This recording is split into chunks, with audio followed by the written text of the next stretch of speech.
Va a ser interesante porque va a constituirse en el primer automóvil que llega a Caracas. Llegó en el mes de marzo de 1904. La historia del automóvil empieza con los vehículos autopropulsados por vapor del siglo XVIII. En 1885 se crea el primer automóvil por motor de combustible interna con gasolina. El intento de obtener una fuerza motriz que sustituyera a los caballos se remonta al siglo XVII. Desde entonces, el automóvil recorre las tres fases de propulsión: vapor, electricidad y gasolina.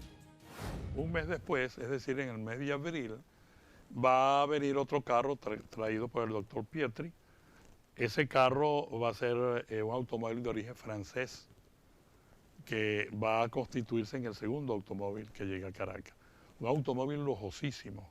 Los dos eran carros muy lujosos. El doctor Pietri más lujoso incluso que el que habían traído pues para doña Zoila de Castro. El escritor e inventor francés Nicolas Cugnot dio el gran paso al construir un automóvil de vapor diseñado para arrastrar piezas de artillería. Luego va a venir uno de los carros más caros que se conoce en la historia, que va a ser el tercero, que es un locomóvil. Ese locomóvil lo va a traer el doctor Carlos Vancina, era un óptico, y eso dio origen a muchas mamaderas de gallo. El caraqueño en todas las épocas ha sido mamador de gallo. Resulta ser que este carro había que darle hucha. Hucha significaba prenderlo con una manilla por delante, darle fuerza para que el carro prendiera. Como el señor Vancina era muy débil, en todas las esquinas de Caracas se quedaba accidentado. Y tenía que socorrerlo los camiones de mudanza del señor Soriano. Por supuesto, esto dio origen a que los caraqueños que cada vez se encontraban en cualquier esquina de Caracas accidentado al doctor Vancina, bautizaron al locomóvil como el pobre Vancina. ¿Esto qué significaba? Que cuando a alguien le sucedía algo, bueno, la mamadera de gallo era decir, bueno, mira, está como el pobre Vancina. Uno de los grandes refranes de 1904. Fardier comenzó a circular por las calles de París en 1769. Un triciclo que montaba sobre la rueda delantera una caldera con un motor de 2 cilindros verticales y 50 litros de desplazamiento. Finalmente, construyó una tercera versión en 1771 que se conserva expuesta en el Museo Nacional de la Técnica en París. Posteriormente va a aparecer también los primeros camiones de mudanza que van a ser construidos por el señor Soriano. Va a ser interesante porque el señor Soriano, aparte de que tenía estos camiones de mudanza, también era mecánico, era un excelente mecánico. Van a aparecer las primeras líneas de automóviles en Caracas de taxi, la del señor Otati, que es uno de los pioneros del automovilismo. Él funda también el automóvil Touring Club, con Segundo Jordán, con el señor Pietri, con un grupo de personalidades caraqueñas que ya habían traído carros para esa época. Comúnmente se establece que los primeros automóviles con gasolina fueron casi simultáneamente desarrollados por ingenieros alemanes trabajando independientemente. Karl Benz construyó su primer modelo en 1885 y poco después, en 1889, Goodyear. En Caracas no se construían automóviles, sino la referencia que les he hecho de este autobús y del viaje de mudanza. Los demás carros eran importados hasta que en el año de 1910 ya se establecen en Caracas las primeras distribuidoras de automóviles, entre ellas la del señor William Phelps. En 1900, la producción masiva de automóviles ya había empezado en Francia y Estados Unidos. Las primeras empresas creadas para fabricar automóviles fueron las francesas Panhard y Leveson en 1889 y Peugeot en 1891. Pero fue en 1908 cuando Henry Ford comenzó a producir automóviles en una cadena de montaje, un sistema totalmente innovador que le permitió alcanzar cifras de fabricación hasta entonces impensables. Ya para el año de 1905 en Caracas, en Venezuela, hay 5 automóviles.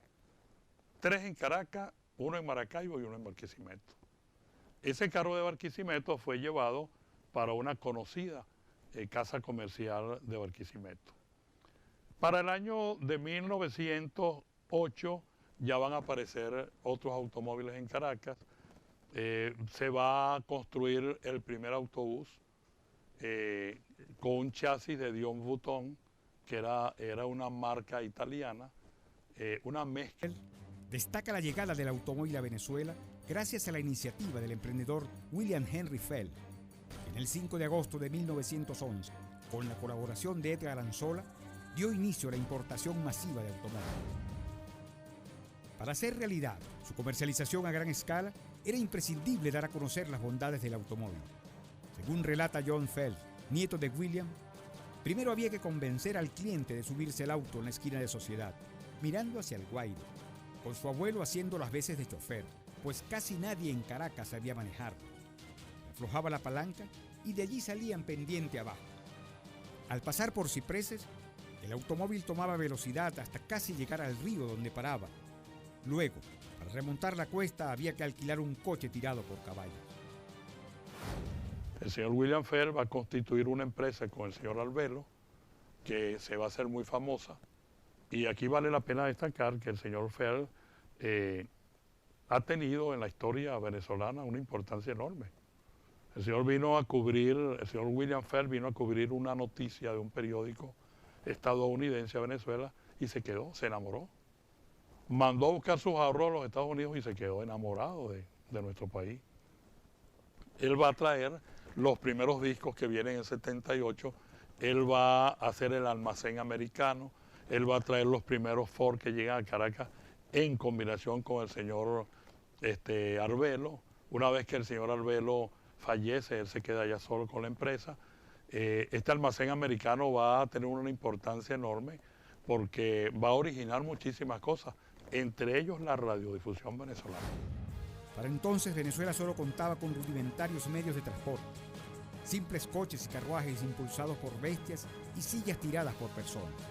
El desplazamiento foráneo de los caraqueños se hacía mediante un servicio de coches tirados por caballos entre Caracas y La Guaira, propiedad de Pierre Dupuy, que hacía 3 viajes semanales, ida y vuelta, y otras 2 empresas cubrían las rutas entre Caracas, La Victoria y Valencia. De 1912 al 1915, en Caracas hay 16 marcas de automóviles. Entre ellos hay un carro Ford que cuesta 3.325 hasta un locomóvil de lujo que cuesta 45.000 bolívares. Tenemos que pensar en el dinero cuánto era de caro un locomóvil, porque para el año de 1915 que costara un carro 45.000 bolívares era un dineral. Tenía que ser una persona de muchísimo dinero que podía darse el lujo de tener un automóvil de esta categoría. Por lo regular, la mayoría de la gente siempre compraba un Ford, eran Ford tablita, así los llamaban, y incluso eran numerados. Sin embargo, mucho antes de que la vialidad fuera apropiada, llegaron varios automotores europeos y americanos. Los T importados por Fels arribaron inicialmente de modo esporádico, hasta que a partir de 1911 le entra de lleno el negocio y comienza a darse un proceso modernizante automotor que demanda la construcción de infraestructuras viales. Estos Ford tenían estribos y comenzaron a hacerse muy popular por lo barato que costaban. Durante la última década del siglo XIX y principios del XX, el gobierno nacional, presidido por Cipriano Castro, comenzó a gestionar un plan de ampliación de las vías de transporte y comunicación terrestre mediante la construcción de caminos y tramos carreteros, siendo continuado durante el mandato del general Juan Vicente Gómez, que a mediados de 1910, guiado por su ministro de Obras Públicas, Román Cárdenas, inició una agresiva política de construcción vial. Bueno, ya para el año de 1919 van a suceder hechos bien importantes, entre ellos el señor Ricardo Zuluaga, dueño de la electricidad de Caracas, se combina con el señor Carlos Stelling, con un amigo que vivía en Valencia, y a bordo de un Ford Tablita F6, un F14 y un camión de la electricidad, de Caracas van a hacer el primer viaje al Orinoco. Este viaje va a durar un mes. Hay que recordar que para esa época Caracas ni el resto del país tenía carretera. Eran puros barrancos, eran caminos de tierra, caminos accidentados. Por esto este viaje dura un mes. Cuando estos automóviles llegaron a Ciudad Bolívar, ustedes podrán imaginarse, bueno, aquello era un asombro para toda la gente que veía aquellas máquinas que llegaban. El aumento acelerado del parque automotor, aunado al vertiginoso crecimiento poblacional de la ciudad, trajo consigo una inevitable congestión en el tráfico y con ello la implementación progresiva del sistema de transporte subterráneo Metro de Caracas. A decir de su eslogan, la gran solución para Caracas.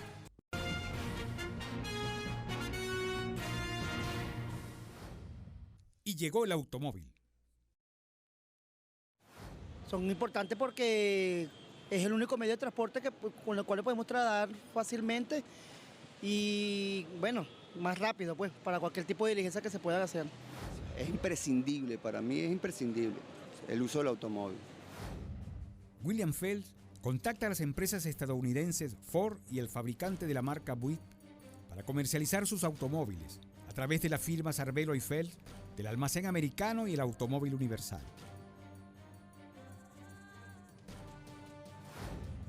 Lo mismo va a suceder en Caracas cuando se trae la primera ambulancia a la esquina de Paradero, que era donde estaba la Cruz Roja.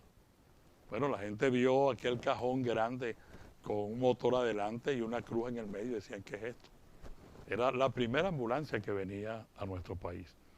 Esta ambulancia va a ser importante porque va a ser el primer vehículo que va a dar asistencia personal y directa a la mayoría de los caraqueños. El siguiente paso era crear una estrategia de ventas y rifó el primer auto que importó, captando el interés de posibles compradores. Luego se abocó a los extenuantes viajes promocionales por el interior del país en 1912 con su tímido eslogan: por donde pasa una mula, pasa un Ford. Ya para el año de 1920 son muchísimos los automóviles que circulan por el país.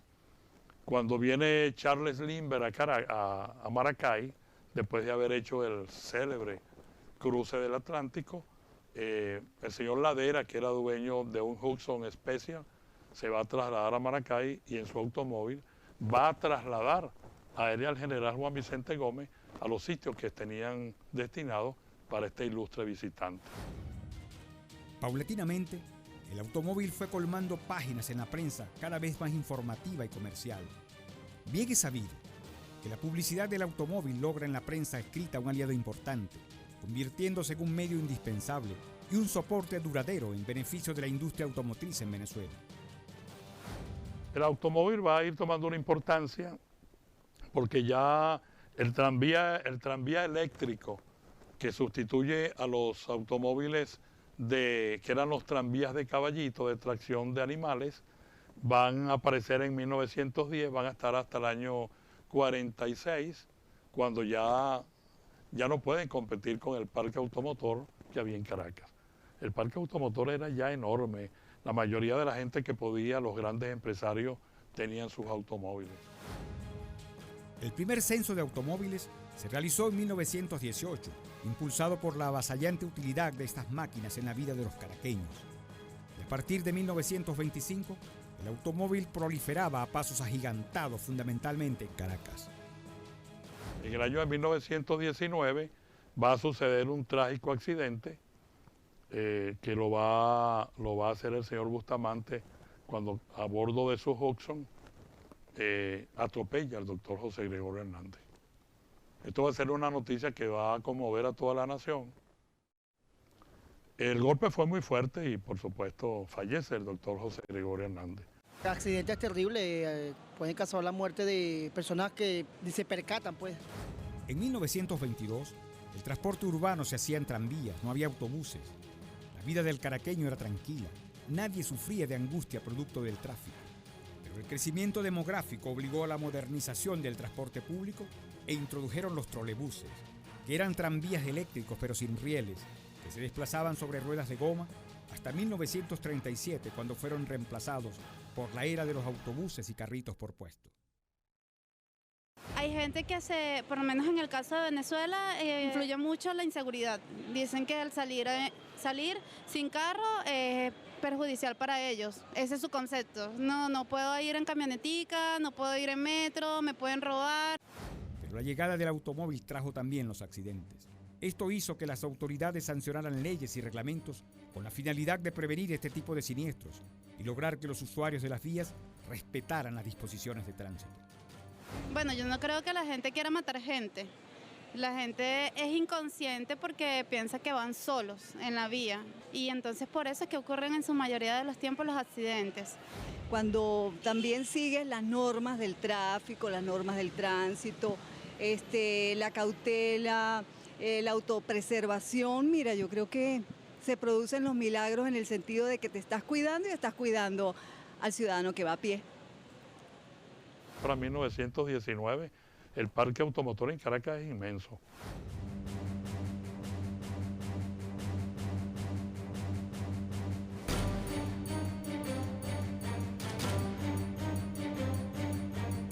Sin duda alguna, el automóvil es el artículo que más ha incidido en la vida del hombre y en todos los aspectos de la vida moderna desde su invención. De esta manera, también es el responsable de gran parte de la contaminación acústica y ambiental de las grandes ciudades, una de las principales causas de mortalidad, y ha llegado a ser considerado un grave problema de salud pública. Una realidad que llama a la reflexión sobre la historia de una máquina continuamente es imagen de evolución y de progreso.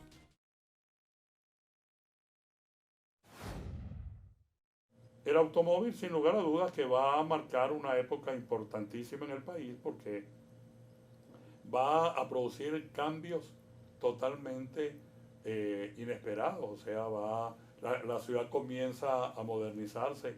Hay que recordar que para el año 1904, el general Gómez construye la carretera trasandina, donde van a empezar, que llamaban el Gran Lomo de los Andes. Esta carretera se va a construir con los presos de la época. Este lomo de los Andes va a permitir el acceso automovilístico del Táchira unido con Mérida, con Cúcuta. Va a ser importante esta vía. Y importante también por otra parte porque van a comenzar a ver una unión más cercana de pueblos con pueblos. La prensa, que la manejaba el señor Pinedo, comienza a ser enviada ya prácticamente no con un mes de atraso, sino al día, con estos vehículos que podían hacer el libre tránsito. Y